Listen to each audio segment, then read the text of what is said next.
بۆی قورآن لەبەرکەن گرنگی بە قورآن بدەن چونکە پێغەمبەری خوا صلى الله عليه وسلم دەفەرمی هەر لاشەیە قورآنی تیا کۆ بێتەوە ئاگری دۆزەق نایسووتێنێ خوا لەو کەسانەمان بگێڕێ ئاگری دۆزەق نایسووتێنێ لەوە خۆشترێ لە گەوڕەکە دەرچی قورآنەکە لەگەڵ تابێت نە ئاگا لە باوکتە نە ئاگا لە دایکتە نە ئاگات لە خوشک و برا و مناڵ و ژن و کەس و کار هیچ کەسێک بەڵام قورآنەکەی بە فەرمانی خوا دێ بۆ لای تۆ دەڵێ من هاوڕێی تۆم لە قیامەت لە ساحەی مەحشەر شەفاعەتت بۆکە وەخوای گەورەش لە ئاگری دۆزەقت پارێزێ چونکە قورآنت لەبەر کردووە کەواتە براکانم پێویستمان پێیەتی زۆر بەخوا لەبەریکەن ڕۆژی ئاەتێک لەبەرکەن بەخوا بە ئیزنی خوا لەبەری دەکەن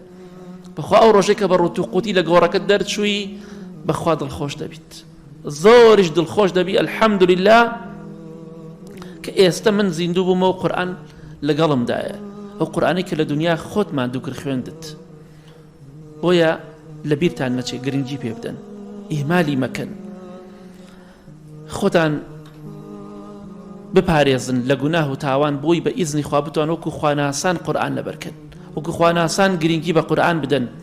چونکە کاتێکە زیندوو ئەبیتەوە وەکو گژودیاکە لە گۆڕەکە دەرئەچی قورآنەکە بە دیارسەرتەوەیە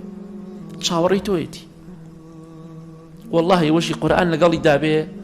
بە ئیزنی خوا ناخۆشی قیامەت نابینێت لەژێر سێبەری عەرشی خوای گەورەدایە